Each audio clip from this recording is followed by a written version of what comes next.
afterwards. Welcome to the Peace and Parenting Podcast. I'm Michelle, and I have guest Kelli, who has a really good question. And Kelli, can you introduce yourself to us?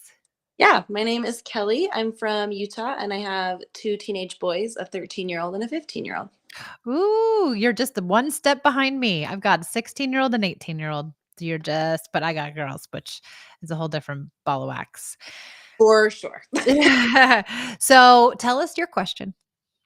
Okay. My question is, my normal parenting style is to give my kids a lot of freedom and then let them deal with natural consequences of choices. But my oldest recently got a series of 4 concussions in 5 weeks and has been advised to take it very easy, which is not his style. Mhm. And I'm stuck wondering if I let him, resume activity, or if I kind of force him to slow down, knowing that long term that will be better for his health and well being. And I have yet to decide. Well, maybe there's a different option, right? Do those have to be our 2 options? Does it have to be total natural consequence, or does it have to be total limitation? No, I thought of middle ground options. Yeah, and I'm wondering, so let me when you say you use natural consequences, do you also use regular consequences? That is a great question. Not really, honestly. Like Okay. a lot of choice up to my kiddos. So like I'll sit down with him and say, "Hey, looks like you're not going to pass your classes. Do you want to pass your classes? Do you want to graduate high school?" And if he's like, "Yeah," I'm like, "All right, so then what are we going to do about it?" So I try to like help him and give him tools. But if the answer is I don't care if I pass high school, then like I think we would walk down that road and see what that looked like for him rather Mm, than being like, "No, you're grounded. You have to get your grades up." Does that right. Yeah. Does it ever borderline lecture?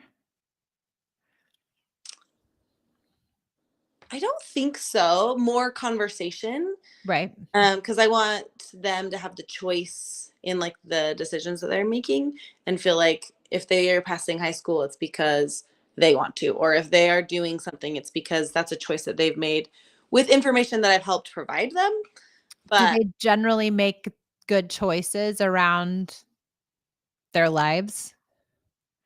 yes, and my oldest is willing to take on a lot of risk. So he sustains a lot of physical injury because of the sports that he plays. Mhm. So we continually joke that we should have a punch card to the Instacare Uh-huh. because between all of his intense sports, he's always breaking something or needing stitches in something. And so he like I let him, I tell him you're welcome to take that risk on for your body, Mhm. and like I encourage him to be careful and to be mindful and know that this body is There's only one. There's only one buddy. Does he wear protective gear when he does these things? yeah, Okay, good. like he wears helmets and And like he's good about doing that. he is, yeah. So Okay, good. um we need like he mountain bikes, plays ice hockey, snowboards, and he wears helmets and all the gear for all of those things. Okay, and he's still getting concussions. Yeah. Yeah, he's going all out. Are these concussions severe concussions? Are they mild? What's the doctor say? This most recent string of them, this is new for him. So he's never gotten a concussion up until 5 weeks ago, and then he just happened to get 4 both. of them. And that is common once you have a concussion. It like Oh, more common for you to get them more more interesting. so soon. Like if there's any sort of like hit to the brain, it's more common for it to become concussed because it's not fully healed yet. If that makes sense. Right, so he's just keeps re-injuring it basically. Yeah. Yeah. So we've definitely been taking it much easier now, but all of the things were like such fluke things. It was like one was a hockey thing, one was a car accident, one Oh, car he accident. slipped and fell in a parking lot. And that was the most recent one, but his brain was already just so sad that it Oh, so they weren't all extreme sports. He wasn't, like, extreme sporting every single one of these concussions. no, 2 of them were hockey, then car accident and parking lot. So Okay. And so what have you had the discussion with him and asked him, like, Are you worried about your concussions at all? Yeah, and he is not. He is not. Because he has the perspective of a 15-year-old, right? You feel like you're invincible, and Right. it's like I remember being a teenager and I was a dancer and my mom would be like, "Oh, be careful, you're gonna regret that. You know, your knees are gonna Mhm. wish you didn't do that someday." And I remember being like, "Meh." It's Oh, oh, did I lose you or do you go? you're back. Um anyway. And so I remember having that perspective. I remember feeling like it wasn't a big deal. And I can see that in him, like where he Yeah, just doesn't feel like it's a big it's a deal. big deal. And has he calmed down somewhat since I these think I might have lost you. Oh, no. I'm here. Are you there?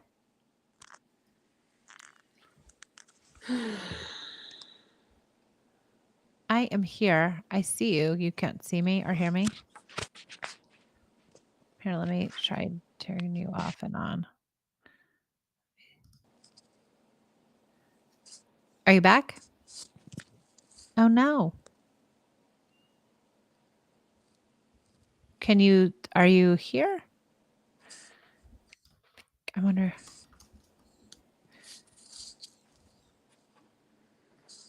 Let me turn mine on and off. Hmm. No? Now can you Oh, see now me, I hear can me? see and hear you. I don't know what happened. Oh, I don't know what happened. It just you clicked off and on. I could hear you the whole time, but I don't know what happened. A call tried to come through, and so I tried to swipe out of it, and then I didn't get you back. Oh, I turned my yeah. phone. Turn your notifications off. Yeah, I just did that. So Okay, good. uh, Um, so have you guys has he, like, settled down some since these big concussions? yeah, so since this recent one, it's been hard, but we've been forcing him to just like really slow down. He hasn't attended school. He's been just laying. Yeah, like it's been like a don't even run, don't jump. Like he's really toned it down because he also knows, I mean, he's in a lot of pain. He's still recovering. But we just went to a concussion specialist who let him know that he advises him to be done with hockey for the season and to not snowboard this season. And my son was just crushed and was like, no, no, no, no. That, like, as soon as I'm feeling better, I'm going back to everything. And I just don't feel like that's the best option, you know? And Yeah. so I'm just stuck trying to decide what feels like the better angle to approach it, knowing that, like, yeah, it's not worth the long term effects of. No, agreed. And I think, you have time right now because he's healing still and he's still feeling bad. And so I wonder if you allow him to have this healing process and not to worry too much about whether he's going back or whether he's not going back. And to maybe not make that part of the discussion as of right now, because how many more weeks do you think he has in his healing process? So that's the trick, is the resort open this weekend and he wants to go with his friends. And we said, we're not doing that. We're not going this weekend. Let's do the first 2 weeks of rehab because he has to go to this concussion rehab twice a week. So I said, let's do 2 weeks of rehab and then let's see where we're at and we'll reevaluate everything.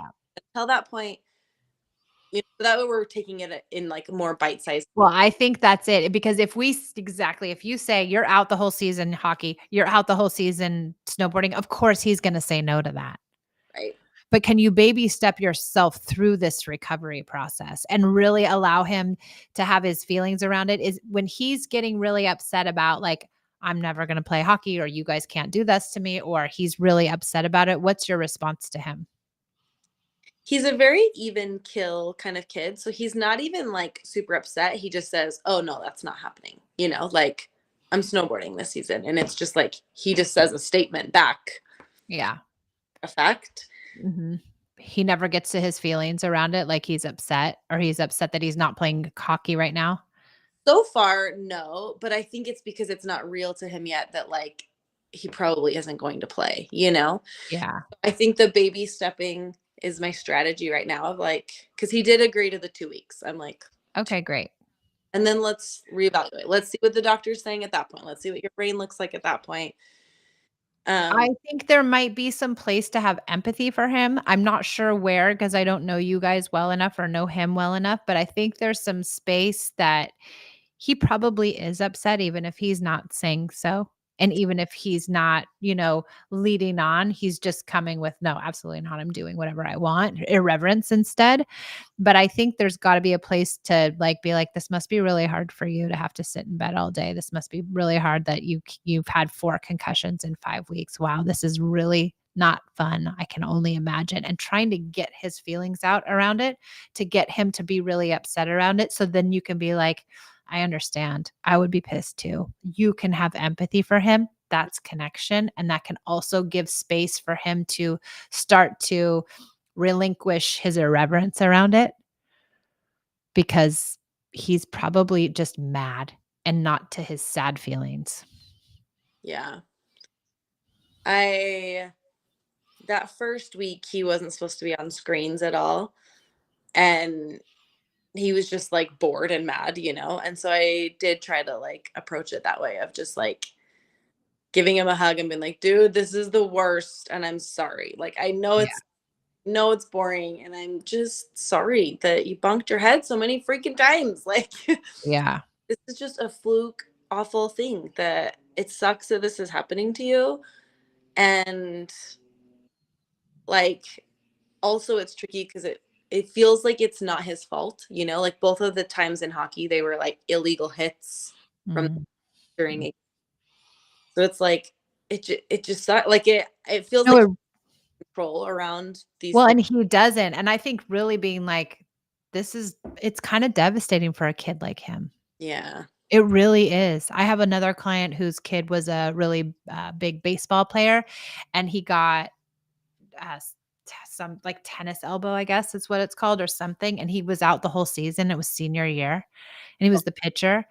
And it was like he was like, "No, I'm fine. I'm just gonna do art." But once we really got in there and once we really, like, gave him space to have his feelings, there were feelings in there that needed to come out. And I think I don't know what angle it is. I don't know how you can get there. You know him best, but trying to get to his feelings is maybe gonna help him because he's offline right now. His prefrontal is offline because he's not thinking well, right? I'm going back to everything. Like, of course I am, like, because he's offline, because he probably is emotional inside, but isn't showing it. If we can get him back online through the crying or through the upset and get him more connected, he's going to make better decisions for himself. I really like that. I like that because a little more context. He separated his shoulder this summer, going off a mountain bike jump, and so then his entire mountain bike season was shot. He wasn't able to perform. I mean, he still tried to race, but literally did it one-handed. So Mhm. his whole mountain bike season was shot because of an injury, and he was so excited. Like when it ended, he was so excited to pour himself into hockey. Mm. And so I think you're right. I think there's feelings that are probably there that it's like, what the, like this is happening again. Like I already just did this thing, and I was so ready to be over it because he Yeah, still. and I think when we can get him to the feelings, he'll realize he's pushing himself too hard. But he has to get there on his own. You guys can limit him all you want, and you probably should, like, but I would be real careful about how you limit it and trying to get buy-in and trying to do it a little at a time because you don't want him to completely rebel because if he does, he'll sneak up to that mountain and do whatever the hell he wants, and he'll jump off some sort of crazy cornice and he'll totally go AWOL. Been my worry is like Yeah, if you push too hard, then I feel like he's gonna push even harder, 100. you know? Yep, and so I think yeah, you don't want that. You don't want the rebellious kid, because then he has a reason to, right? I'm pissed at them, like, they tried to, control me. And they really aren't thinking and really make bad decisions. So what we really want is to get his brain online, get him thinking better, but I think we can do that through getting through to the feelings, and I bet this is a culmination of that separated shoulder and these concussions and the 2 of his seasons gone, that's huge for a kid like that. That's his whole life. And now you're gonna try to take away snowboarding from him, he will lose it. Yeah. And he has every right to lose it, and he has every right to be really upset. That is a huge, huge bummer. It really is. The It poor. Yeah, he's really going through it, and he's stoic around it, which concerns me. Like, he's gotta have his feelings, Hmm. Hmm. but getting to them might be real hard because he's older, that's his personality. It's like we gotta find him in just the right vulnerable spot to discuss it in a meaningful, really, like, earnest way. Like, "This is kinda devastating, buddy. Like, your whole hockey season's gone." And we shy away from doing that because we think we're being mean, but I really think, like, exploring, like, also we like to talk it away, like, "Oh, it's only 1 season, you'll do it next year," or, "Oh, there are only 4 more games," or blah, blah, blah, and we minimize instead of, like, really dive into it. Just let him feel like all of it. Yeah, he probably needs to, and probably several times. I'm sorry, that's not probably what you wanted to hear. Helpful. It's helpful because I like even just talking through it, realizing because like I knew about the shoulder thing, and we've just been talking about like, man, you've had such a rough go this last little bit, but just like realizing the complexity of like It's a lot. at that age, that is such a big deal, and to miss 2 seasons, like missing a whole season of one thing and then two more things coming just right around the corner, and And the possibility of losing the snowboarding season, like, that will that devastate him. Pia, my youngest, she's a competitive dancer, and, during COVID, she lost her mind when they took dance away. Like, she went into full on depression. These kids who are those kind of kids, right? The activity kids, like, that's their identity, that's their life, that's their everything. And to have it taken, and no wonder you said to your mom, like, "I don't care that's my life. I'm gonna tear up my feet. I'm gonna ruin my knees. Like, heck, I'm dancing." Right. And that's how she is. Her feet are all torn up, her hips are constantly hurting. And it's like, she's not gonna listen to me. Not unless, she's really online. oh yeah, I think the snowboarding one is for sure going to be the hardest, especially Yeah. he has pretty intense ADHD, and moving his body is extremely helpful for him, and that's how he can regulate and feel like a normal human being. So we're going to have to get creative, I think, and find Maybe it's art. Maybe it's something else. The baseball player I helped was his was art. Like, maybe there is something else. And if he is ADHD too, like, getting his brain online is super smart, super important because the reasoning skills in the ADHD brain they already have impulsivity that's like running rapid. And so we want to make sure we temper that with connection as much as we possibly can. It's not possible for all of it, but as much as we can. yeah. With him, it definitely has to be something movement. Like I think art is a cool idea, but for him, like Ooh, to be physically moving. But his concussion doctor suggested doing like an indoor bike. or swimming maybe, Um, ooh, or the rowing machine. Like, maybe some of that stuff is good. yeah, I need to figure out because the competitive piece is really Yeah, even if it's just with himself. Like when we go snowboarding, he'll want to try 3 things each run that he didn't try the run before, and like he's just competing with himself, yeah. finding ways that he can tap into that competition and move where there's no risk of falling. Yeah. No risk of falling is exactly right. Just for a while. I mean, if you could keep him sedentary for a couple of months, I think you'd be doing good. And if he does it too, and really heals, then he has a chance of having the snowboarding season. Yeah, we'll see. The Yeah. doctor feels like the longer we can keep him from falling, the better. So Yeah. I would take, the snowboarding season here where I live goes to like March or April. So Damon was like, even at the end of the season, and he's like, I don't know, buddy, let's take it a day at a time. So I think he's leaning towards none at all. and that feels like a lot to a 15-year-old. Yeah. So, I think the faster you can get him to his feelings, the more you'll be able to he'll be malleable to this sit out, so to speak.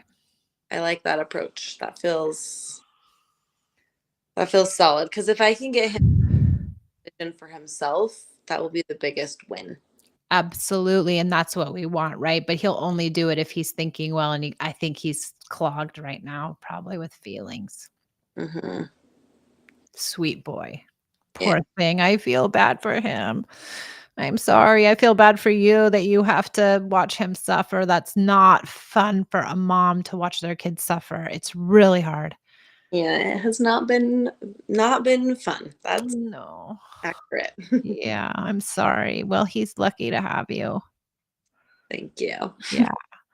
Thank you really so much for this question. It was such a good one and one I never get. So this was really cool. So thanks for letting me help you in this, and thanks for being on the podcast. Yeah, thank you so much. Yep. Appreciate it. No worries. Thanks for joining us on the Peace and Parenting podcast, and we'll see you next time. Bye.